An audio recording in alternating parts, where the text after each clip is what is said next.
بسم اللہ الرحمن الرحیم۔ السلام علیکم ناظرین، آپ دیکھ رہے ہیں ہمارا یوٹیوب چینل پاکستان طبی نیوز، اور میں ہوں آپ کا میزبان حکیم حبیب الرحمان قادری۔ محترم ناظرین، آج لڑکیوں کا مخصوص امراض پردہ بکارت کے ضائع ہونے کے بعد دوبارہ قائم کرنے کے لیے، یعنی لڑکی کو پہلے والی کنوارہ کنڈیشن میں لانے کے لیے نسخہ پیش خدمت ہے۔ دوستو، کنواری لڑکیوں کے اندام نہانی کے منہ پر ایک پتلی لباب دار جھلی ہوتی ہے جس کو پردہ بکارت کہتے ہیں۔ دوستو، یہ پردہ بکارت عورت کی اندام نہانی کے منہ سے تقریباً 2.5 انچ کے فاصلے پر ہوتا ہے۔ ہاں، اس پردہ میں ایک قدرتی طور پہ سوراخ بھی ہوتا ہے جس کے ذریعے سن بلوغیت میں ماہواری کا خون خارج ہوتا ہے، یعنی جب لڑکی جوان ہو جاتی ہے، بالغ ہو جاتی ہے، تو اسی سوراخ کے ذریعے مینسز کا خون خارج ہوتا رہتا ہے۔ دوستو، شادی کے بعد جب مرد پہلی مرتبہ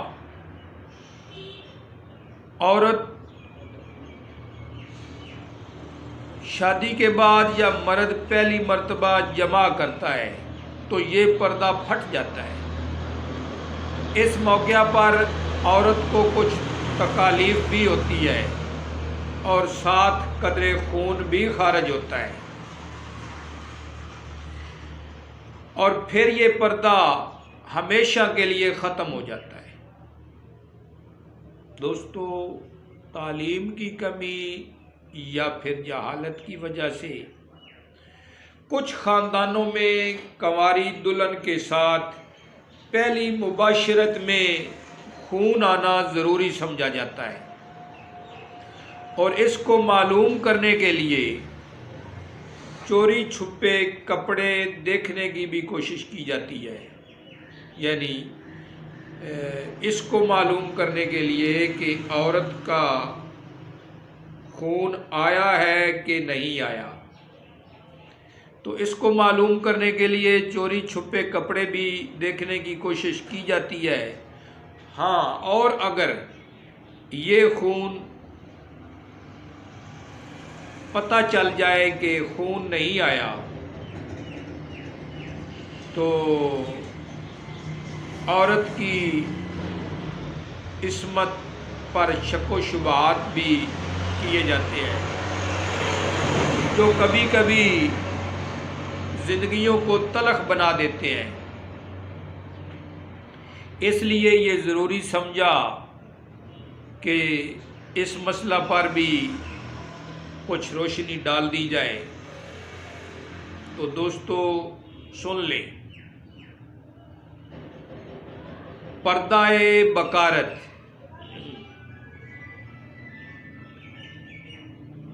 کسی چوٹ یا حادثہ کی بنا پر یا ویسے بھی پھٹ سکتا ہے۔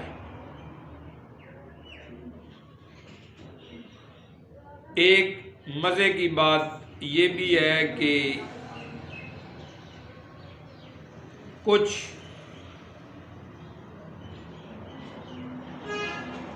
لڑکیوں میں پردہ بکارت اس قدر لچکدار ہوتا ہے کہ وہ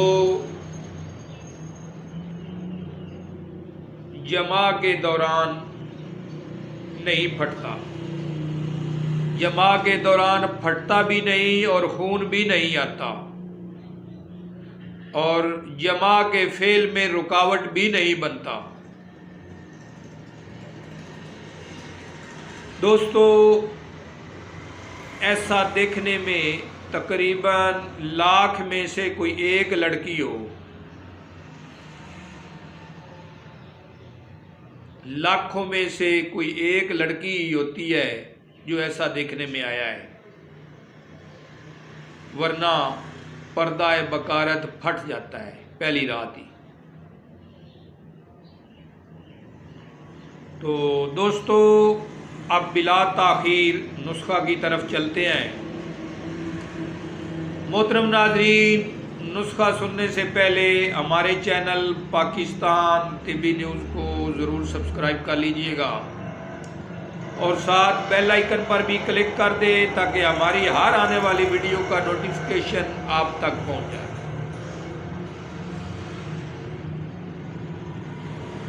تو نسخہ سن لیں دوستو، یہ جو ہمارے نسخہ جات ہیں یہ الحمدللہ میرے خاندانی نسخہ جات ہیں،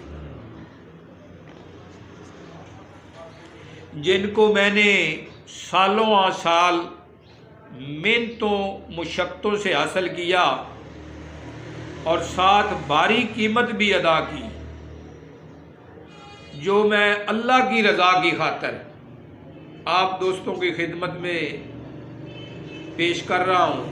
بنائیں اور بنا کر فائدہ اٹھائیں، البتہ اہل علم بنائیں، بنا کر فائدہ اٹھائیں۔ مجھے کئی کچھ ٹیلی فون آتے ہیں کہ حکیم صاحب آپ کے جتنے بھی نسخہ جات ہیں وہ ٹوٹل کاپی کر کے دوسرے چینلوں پر بھی، ایک دو چینل ہیں ان پہ بھی چلائے جا رہے ہیں، تو میں نے ان کو بھی کہا ہے کہ وہ بھی چلائیں،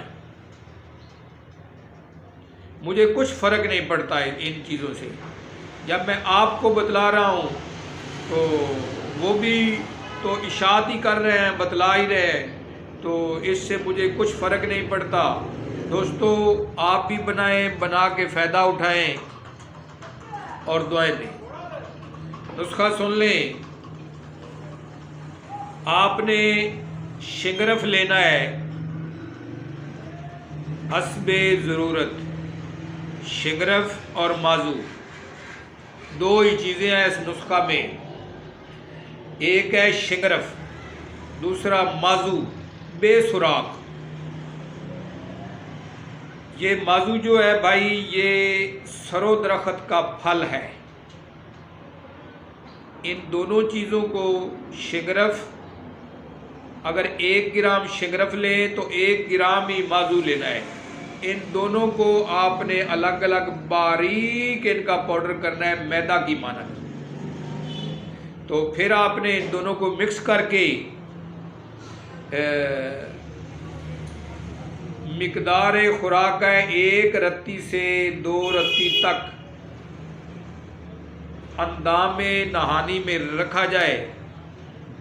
اس کا طریقہ یہ ہے دوستو کہ اس سفوف کو، آج کل تو انسٹرومنٹ بھی مل رہے ہیں جو شرمگاہ میں ادویات رکھنے کے لیے، لیکن اس دوا کے لیے انسٹرومنٹ کسی کی ضرورت نہیں ہے، یہ مریضہ خود بھی رکھ سکتی ہے۔ یعنی 1 رتی سے 2 رتی تک دوا اندام نہانی کے منہ سے تقریباً 2 سے 2.5 انچ کے فاصلے پر یہ دوا رکھی جائے اور جمع کے 1 گھنٹہ پہلے، جمع سے 1 گھنٹہ پہلے رکھی جائے اور پھر کچھ دیر ران کے اوپر ران رکھ کے بیٹھ جائے اور 1 گھنٹہ کے بعد جمع کرے، بکارت بھی پیدا ہوگی اور خون بھی خارج ہوگا۔